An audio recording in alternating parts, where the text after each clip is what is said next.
Hello, welcome back to part 3 of painting the bust of the Teutonic Knight.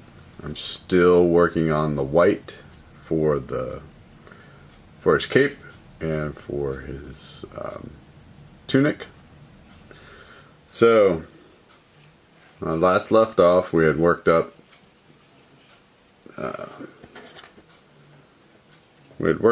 this area, a series of dark gray to essentially much lighter gray, almost white into this area. As you can see, I've kind of done that all the way around the figure now. Now what we're going to do essentially is just go in and start adding the highest highlights, or the next couple of highlights, which will be almost pure white, but they still have a touch of that Payne's gray in it. Right. So again, I'm just going to kind of work on just a small area just around in here, just to give you an idea of what I'm doing. And essentially the technique is the same. I'm just going to use a little bit on the brush. I'm going to paint this in, and then I'm going to blend it. And just so you know, I've been shooting this video, the series of videos, all in one day.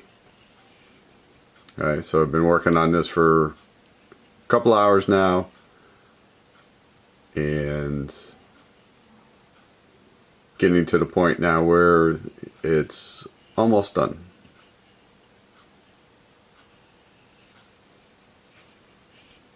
Okay, so to show you real quick, we'll try to make this video a little bit shorter so I don't lose anybody.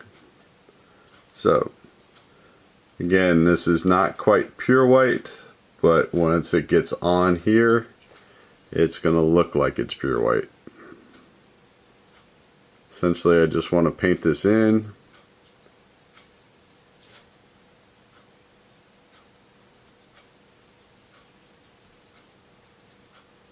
Oops. Sorry. Again, not quite Martin Scorsese here. Or Orson Welles, if you happen to like him. So, just going to kind of do this. Then we blend.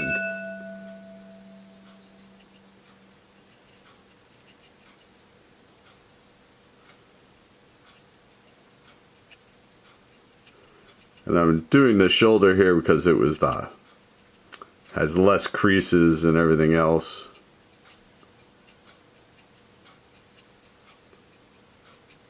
So you can just kind of see what this is going to look like.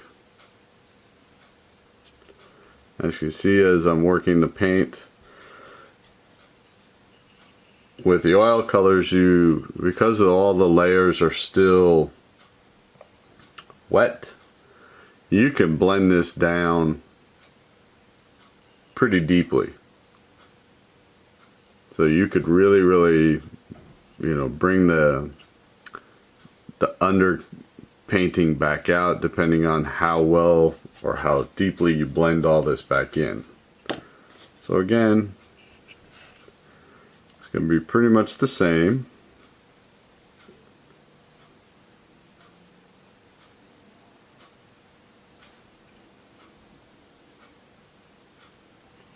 Again, I apologize, I am kind of looking around my camera while I'm doing this, so I know,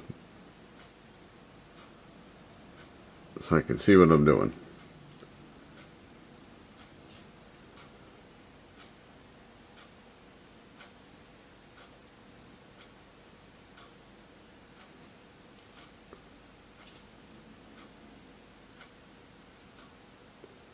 And add some more to this up here.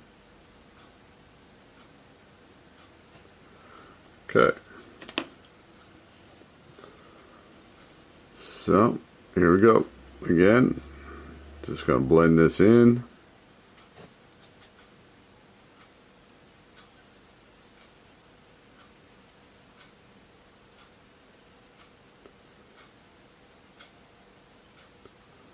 It's kind of like that.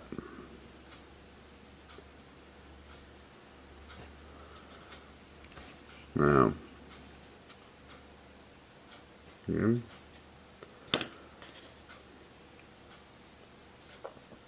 Gonna do the same thing on this side.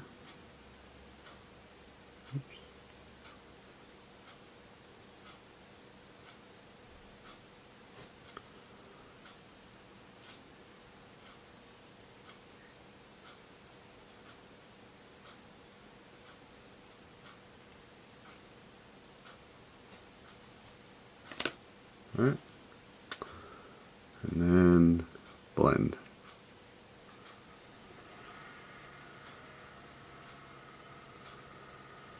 Again, like I said on the very first video with this, I don't believe, at least based on what I've been able to read about the textile industry back then, that they could have gotten the wool to that kind of pure white.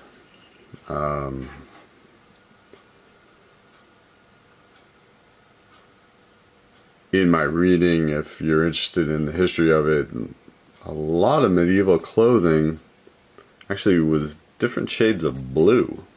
Apparently there was a dye that was actually very easy to get a hold of, and various shades of blue were used depending on how much dye they used and how much time. And a lot of peasants had blue. Some of the more rich colors, like purple, things like that, were left for the royalty because they could afford it, and it took a whole lot longer for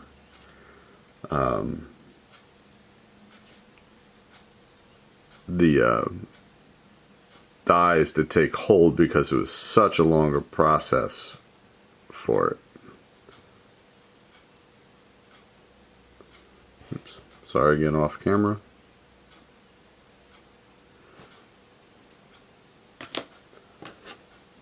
Again, we're going to make this one a little bit shorter video.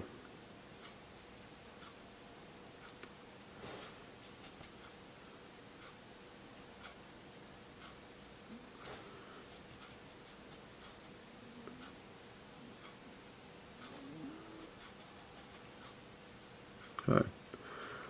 I'll do a little bit more, and then I'm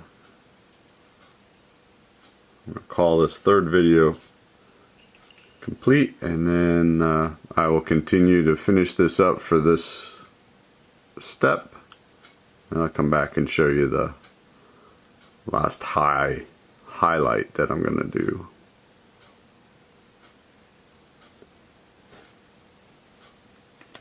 Okay.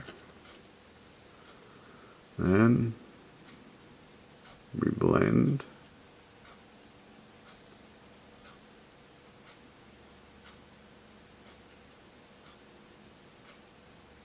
Okay. Alright.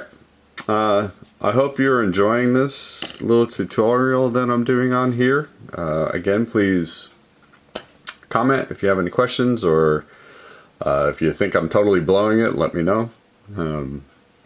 Appreciate any constructive criticism. That'd be great. Thank you to all new subscribers and everything else.